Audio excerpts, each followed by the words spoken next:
Oi pessoal, tudo bem com vocês? Hoje a gente vai ler Números capítulo 5. Antes de começar, eu queria pedir pra você que tá assistindo pelo canal do YouTube, se inscreve no canal. Você que tá assistindo pela página do Face, segue a página pra vocês não perderem nenhum vídeo e seguirem comigo nessa jornada de leitura da Bíblia. Já vimos até aqui a contagem do povo de Israel, a gente falou um pouco sobre a ordem, como o povo deveria se acampar ao redor do tabernáculo, a gente viu o censo dos levitas e quais eram os seus deveres, o que cada família dos filhos de Levi era responsável para o funcionamento do tabernáculo. A gente viu também que eles não faziam as coisas da maneira que eles achavam certo, né, da maneira que eles entendiam que era a maneira correta, mas tudo estava debaixo da autoridade e direção de Deus. Então Deus é santo e os israelitas, como povo exclusivo de Deus, deveria retratar a imagem desse Deus, né? Deus havia arrancado eles do Egito, mas agora precisaria arrancar o Egito de dentro deles, e não tem como fazer isso deixando ao redor deles coisas impuras. A mesma coisa acontece com a gente, nós fomos salvos, não somos mais escravos do mundo e do pecado, nosso espírito foi regenerado, mas a nossa alma não, ela precisa ser transformada, renovada, porque apesar de já ter vida no nosso espírito, essa informação precisa passar para a nossa carne, que é a alma e o corpo, e isso acontece com o deixar o Espírito Santo fluir, dar liberdade para ele, né? Matando a nossa carne, matando a nós mesmos. À medida que vamos nos alimentando da palavra de Deus, isso vai acontecendo, a gente vai se enchendo cada vez mais de Deus e vai sobrando menos espaço para nós mesmos. E então a gente começa a ser a expressão de Deus, a gente vai refletir a luz que provém dele. A gente precisa ter cuidado, porque se a gente fica muito perto das coisas mundanas, se a gente fica muito perto das coisas impuras, elas podem nos contaminar. Lembrando que a nossa alma, ela adora, né? Ela se adapta facilmente com as coisas desse mundo, porque ela não nasceu de novo, mas ela vem sendo renovada. E o tabernáculo representa a presença de Deus no meio do seu povo, e tudo girava ao redor dele. Por isso, todos ao redor do tabernáculo, todos os israelitas acampados ao redor do tabernáculo, não deveriam se contaminar com as coisas que não provinham de Deus. Era como se todo o povo ao redor do tabernáculo fosse a extensão do tabernáculo, apontando claramente para Cristo como a manifestação do Deus invisível, chegando ao ápice da economia de Deus, né, onde ele se dispensou para dentro do homem, onde ele habita dentro de nós. Então nós, a igreja, nós precisamos dar o testemunho de Cristo, assim como Cristo dá o testemunho do Pai, e assim nós seremos a expressão dele, a extensão dele, afinal nós somos o seu corpo. Cristo, como cabeça, ele governa e controla todo o corpo, então ele é o cabeça da igreja, ele que governa as nossas vidas, e nós precisamos expressar isso.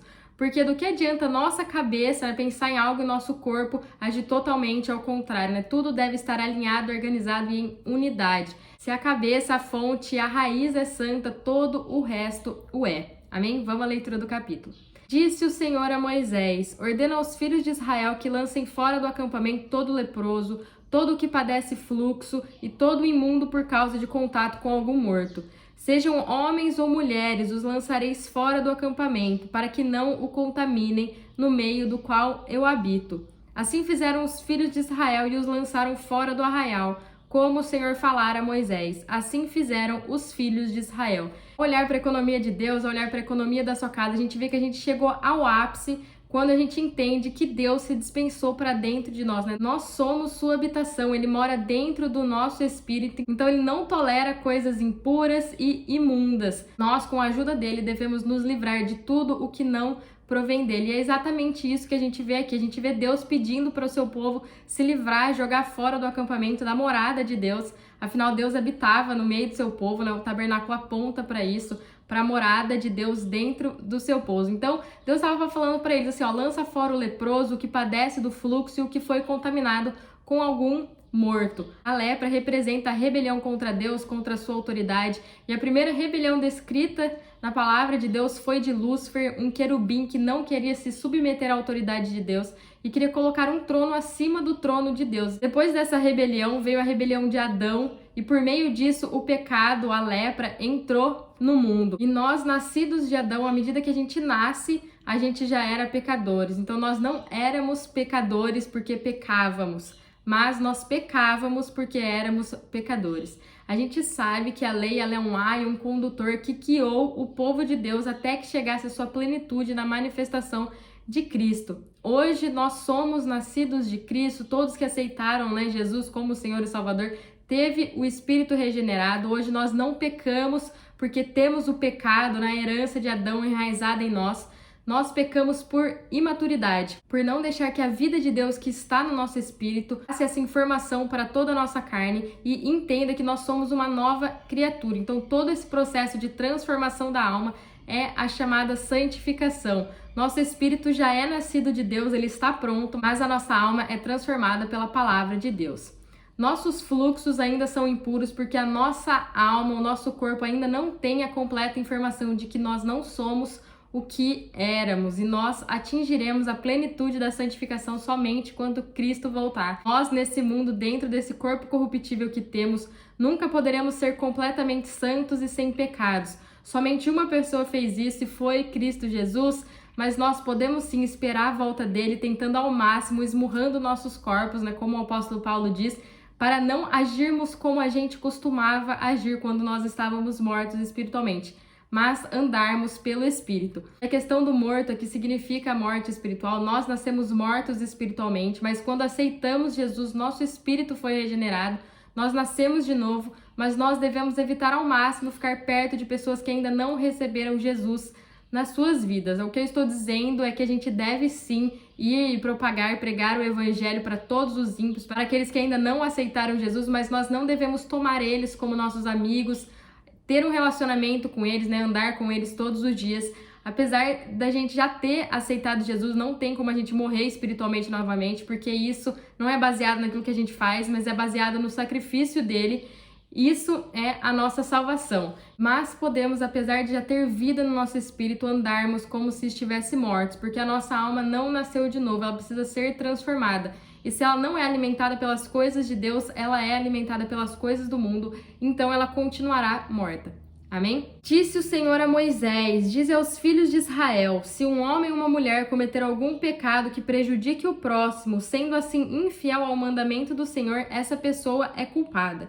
Confessará o pecado que cometeu e fará plena restituição àquele a quem prejudicou, acrescentando a quinta parte do seu valor. Se, porém, essa pessoa não tiver parente chegado a quem possa fazer restituição pela culpa, a restituição pertencerá ao Senhor e será dada ao sacerdote, além do carneiro da expiação com que se fizer expiação pelo culpado. Semelhantemente, toda oferta de todas as coisas santificadas dos filhos de Israel que trouxerem ao sacerdote será deste. As coisas que alguém consagra lhe pertencem, mas aquilo que der ao sacerdote será do sacerdote. Gente, eu quero estar sempre lembrando vocês que a lei foi um condutor, mas eles aqui no deserto, eles não tinham essa revelação, porque a plenitude dos tempos ainda não havia chegado. Então, eles estavam vivendo e viveram tudo isso, Tudo que a gente lê na lei era a maneira que eles deveriam andar, tudo aquilo que eles deveriam fazer. E aqui, nesses versículos, aponta uma questão sobre alguém prejudicar alguém. Essa pessoa seria considerada culpada, e isso tem a ver com os pecados, as nossas transgressões, aquilo que é manifestado externamente, o que a gente faz, e não o pecado que habita em nós por herança de Adão. Então, nós éramos culpados não só em relação aos homens, mas também diante de Deus. Ele nos olhava, via nossas falhas, nossos defeitos, nossos pecados e o pecado que habitava em nós, enraizado dentro do nosso ser. Mas hoje a gente tem Cristo, a gente tem o Cordeiro de Deus que se entregou de uma vez por todas para a remissão dos pecados. E isso inclui tanto o pecado quanto os pecados. De acordo com João 1, versículo 29, o pecado ali inclui todas as categorias de pecado, inclui o pecado em sua totalidade. Lembrando que a gente pecava porque essa era a nossa natureza. Hoje nós pecamos porque somos imaturos. Nós precisamos agir contra as nossas transgressões, não podemos deixar que ela domine o nosso ser. A gente precisa reduzir nossos corpos a ponto deles se tornarem escravos e fazer somente aquilo que queremos para que seja manifestada em nós a vida de Deus. Apesar de Deus saber dos nossos pecados e dos nossos erros, Ele quer que a gente confesse para Ele, porque Ele quer nos fazer entender e nos fazer perceber que apesar da gente já ter a vida de Deus, a gente ainda age como se estivéssemos mortos. E ao fazer essa confissão, a gente pode ter a certeza de que Ele é fiel e justo para nos perdoar e nos purificar. Amém? A terceira questão colocada aqui é para quem é culpado, é restituir a pessoa a quem lhe causou algum mal, algum dano e até mesmo restituir para mais, Então hoje a gente pode chamar isso de danos morais. Depois de fazer tudo o que o Senhor havia ordenado a Moisés com relação a esta questão específica que a gente está falando aqui, nós voltamos para Cristo. Eles deveriam oferecer uma oferta de pecado apontando diretamente para Cristo. Ele é a nossa oferta, estando nele nós não somos mais considerados culpados diante de Deus, ele nos justifica perante Deus. Tudo isso aqui mencionado nos revela a santidade e a pureza de Deus. E nós, como sua morada, devemos buscar todos os dias nos parecer cada vez mais com Cristo. E a santidade não é algo que Deus quer fazer em nós, mas é algo que Ele quer fazer junto com a gente, porque à medida que nós vamos nos relacionando com o nosso Pai, lendo a palavra, nossa alma vai sendo transformada e renovada. Então, santidade fala de um relacionamento, não só de ouvir falar sobre Deus, mas de com Ele andar. Amém? Disse mais o Senhor a Moisés: fala aos filhos de Israel e dize-lhes: quando a mulher de alguém se desviar e lhe for infiel, de maneira que outro homem se tenha deitado com ela sem o conhecimento do seu marido, e o fato for oculto aos olhos do próprio marido, por ela se ter contaminado em segredo e não haver quem deponha contra ela, por não ter sido surpreendida em flagrante, e o espírito de ciúmes vier sobre ele e de sua mulher tiver ciúmes, por ela se haver contaminado, ou sobre ele vier o espírito de ciúmes, e de sua mulher tiver ciúmes, mesmo que ela não se tenha contaminado. Então esse homem trará a sua mulher perante o sacerdote e juntamente trará a sua oferta por ela, a 10ª parte de um efa de farinha de cevada, sobre a qual não derramará azeite nem porá incenso, porque é a oferta de cereais de ciúmes, oferta memorativa que traz a iniquidade em memória. Então aqui tá falando, né, quando uma mulher se desviar, né, se deitar com um homem que não seja o seu marido, e mesmo ela falando, né, mesmo ela se declarando inocente, e o marido não acreditar, né, por alguma mudança de comportamento que possa ter havido nela, né, esse espírito de ciúmes tomar conta dele, ele deve levar essa mulher ao sacerdote. Então os dois devem ir junto ao sacerdote, né, e levar também consigo esta oferta, o qual não derramará nem azeite e nem porá incenso, porque isso remete à alegria.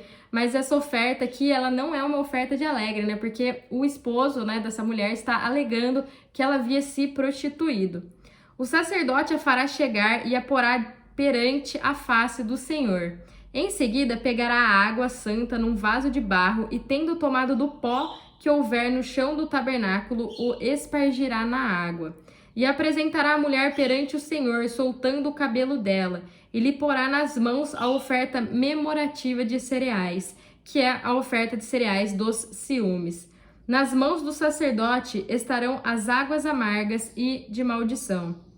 O sacerdote a fará jurar, dizendo: se ninguém contigo se deitou, e se não te apartastes de teu marido pela imundícia dessas águas amargas e de maldição, serás livre. Se contudo te apartastes de teu marido e te contaminastes, e algum homem que não o teu marido se deitou contigo, o sacerdote fará aqui a mulher prestar um juramento sobre pena de maldição, dizendo à mulher: o Senhor te ponha por maldição e por conjuração no meio do seu povo, fazendo-te o Senhor descair a coxa e inchar a barriga. Esta água de maldição penetre nas tuas entranhas para te fazer inchar a barriga e te fazer descair a coxa. Então a mulher dirá: amém, amém. Depois o sacerdote escreverá estas mesmas maldições num livro e com a água amarga as apagará. Fará a mulher beber a água amarga e de maldição, a fim de que essas águas de maldição penetrem nela, causando-lhe amargura. Da mão da mulher o sacerdote pegará a oferta de cereais, a moverá perante o Senhor e a trará ao altar. Tomará um punhado da oferta de cereais, da oferta memorativa, e sobre o altar o queimará. Depois dará a beber a água à mulher. Ao fazê-la beber a água, será que, se ela se tornou imunda, enganando a seu marido, a água de maldição penetrará nela para amargura, a sua barriga se enchará e a sua coxa descairá. Aquela mulher será por maldição no meio do seu povo. Se ao contrário a mulher não se tiver contaminado, mas estiver limpa, então estará livre e conceberá. Esta é a lei dos ciúmes quando a mulher se desviar e se tornar imunda, enquanto sob o poder de seu marido, ou quando sobre o homem vier o espírito de ciúmes e tiver ciúmes de sua mulher. O sacerdote apresente a mulher perante o Senhor e nela execute toda esta lei. O homem será isento de culpa, porém a mulher levará a sua iniquidade. Gente, nesses versículos a gente está lendo a lei, né? Quais as medidas que eles perante a lei deveriam tomar em relação à esposa de quem o marido tem ciúmes. Aqui nesses versículos eles vão nos discriminando quais atitudes o marido deveria tomar neste caso. E também nos relata como o sacerdote deveria proceder para resolver esta questão.